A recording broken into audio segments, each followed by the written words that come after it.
देखिए 9 जिलों को रेड जोन घोषित किया है केंद्र सरकार के द्वारा मध्य प्रदेश में।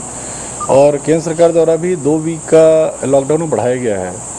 केंद्र सरकार शुरू से कुछ कुछ एक्टिविटीज़ को उन्होंने, क्योंकि पूरे देश के सभी शहरों में एक सी स्थिति नहीं है, पर उन्होंने रेड जोन हो गया और 2 अलग ग्रीन येलो जो जोन हो गए, उसको लेके एक्टिविटीज़ को डिफाइन भी किया है केंद्र सरकार ने कि इन तरह के जोन्स में इन तरह की एक्टिविटीज़ को परमिट किया जा सकता है। लोकल कंडीशंस उसमें रहती है कि लोकल कंडीशंस किस प्रकार की हैं।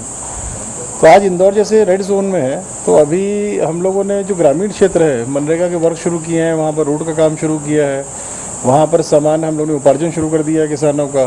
कुछ जगह हम लोग ग्रामीण जो सुरक्षित थे सारे मंडियाँ भी शुरू कर रहे हैं ताकि हमारे किसान भाई वहाँ भी आके बेच सकें। कीटनाशक बीज और सब तरह के खाद वाद का सबकी व्यवस्था है वहाँ पर। हम लोग ने लगभग AKVN में कुमार में वर्किंग करके लगभग 160 इंडस्ट्रीज़ को हम लोग परमिशन दे रहे हैं। कुछ को हो गई, कुछ को देने वाले हैं। ये सब मिला के ग्रामीण क्षेत्र में काफ़ी एक्टिविटी को नॉर्मलाइज करने का प्रयास कर रहे हैं हम लोग, और हो भी जाएगी कुछ दिनों में। और शहर के क्षेत्र में अभी एसेंशियल सर्विसेज की कई सारी फैक्ट्री खुली हुई हैं और फार्मास्यूटिकल से सारी खुली हुई हैं। 2 एक्टिविटीज़ है जो पूरी तरह से खोला है। कल हम लोग की इंडस्ट्री एसोसिएशन में मीटिंग हुई थी उनके साथ में परसों। तो अभी कुछ एक्टिविटीज़ उनकी हम लोग परमिट करेंगे, जैसे उनका ऑर्डर बाहर का आया हुआ है और उनको केवल माल डिस्पैच करना है, तो वो वाली परमिट लिस्ट बनवा रहे हैं हम लोग इंडस्ट्री एसोसिएशन से, उसको करेंगे। नंबर 2, जो इनके ट्रक्स बाहर खड़े हुए हैं गोडाउन में ऑफलोड होने हैं फैक्ट्री के, उसको व्यवस्थित रूप से हम लोग ऑफलोड कराएंगे और उसमें जाके उनके अंदर की वर्किंग शुरू हो सके।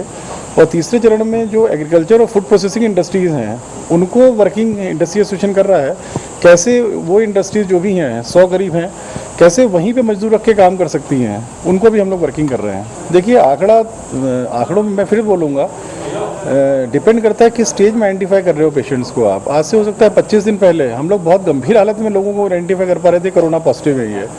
आज हम लोग बहुत ही इनिशियल स्टेज में आइडेंटिफाई कर पा रहे हैं कोरोना पॉजिटिव है और उनके घर वालों को क्वारंटाइन कर रहे हैं। उस समय की स्थिति में और आज की स्थिति में बहुत फ़र्क है और बहुत ग्रेजुअली अपन लोग तेज़ी से सुधार तरफ जा रहे हैं। मैं इसमें बधाई भी देना चाहूँगा और धन्यवाद भी दूंगा जिस प्रकार की जनता ने इस कठिन कार्य को किया है। यहाँ पर घर के अंदर रहना वो बड़ी ईमानदारी से रहना तपस्या एक तरह की है। बट हम लोगों को बड़ा अजीब सा लगता है, सिमिलर नेचर ऑफ वर्क, पूरा सब घरों में बैठे हैं हम लोग भी सब देख के, और वर्किंग एटमॉस्फेयर तो अलग तरह का है और घर के अंदर रहना तो और ज़्यादा कठिन है। पर जो सुधार इस शहर में तेज़ी से हुआ है, क्योंकि यहाँ पर ऑलमोस्ट बहुत ज़्यादा स्प्रेड था। शुरू में जब हम लोगों ने टेस्टिंग शुरू कराई है प्रथम सप्ताह के अप्रैल से, तो लगभग 50 वार्ड का तो 10 अप्रैल तक आइडेंटिफाई हो गया था, 10 वार्ड और आगे आ गए थे। तो यहाँ सभी को हम लोगों ने धीरे धीरे करके, जो भी मेजर क्लस्टर्स थे सेटल डाउन हो गए हैं, जो बाहर फैल चुका था वो धीरे धीरे सेटल डाउन हो रहा है अब।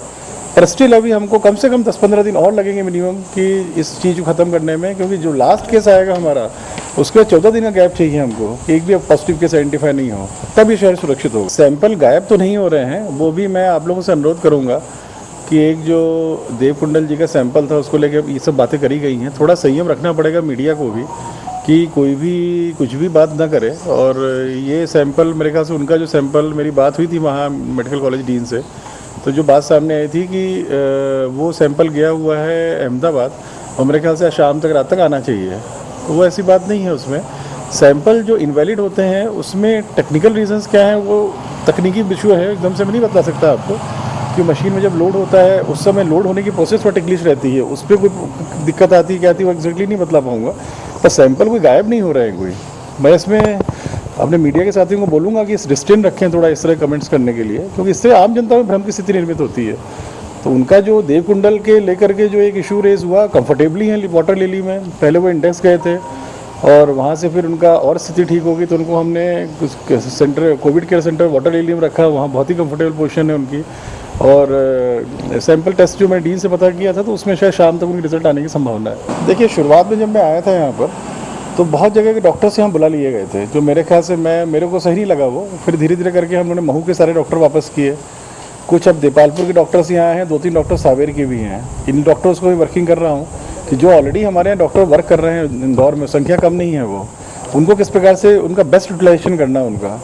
उसी वर्किंग में हम लोग ये जानकारी मिली कि 8-9-10 करीब डॉक्टर्स कार्य नहीं कर रहे हैं, तो उनको उनकी तनख्वाह रोकने की, उनको शोकाज नोटिस देने की, और एक शेखावत करके कोई है मैडम, उनका इनिशियल नाम नहीं मालूम, डॉक्टर शेखावत नंदा नगर में है, उनके खिलाफ डिपार्टमेंटल इंक्वायरी ऑर्डर की है। तो अगर हमारे यहाँ जो स्ट्रेंथ है डॉक्टर्स की, उसमें से अगर सभी लोगों का बेस्ट यूटिलाइजेशन, हम बाकी सब काम कर रहे हैं डॉक्टर्स हमारे यहाँ, सरकारी डॉक्टर्स जितने भी हैं, तो उनका बेस्ट यूटिलाइजेशन कर रहे हैं ताकि ये ग्रामीण क्षेत्र के जितने डॉक्टर्स हैं इनको हम फ्री कर सकें ग्रामीण क्षेत्रों के लिए। और यहाँ पर भी जो माननीय मंत्री जी ने बोला है, जो संजीवनी केंद्र जो चल रहे थे उनको हम रिवाइव कर सकें। ग्रामीण में जब डॉक्टर्स जाएंगे तो वहाँ के संजीवनी केंद्र रिवाइव हो जाएंगे, और शहर में जो हमारे केंद्र हैं उनको हम रिवाइव कर देंगे उसके बाद।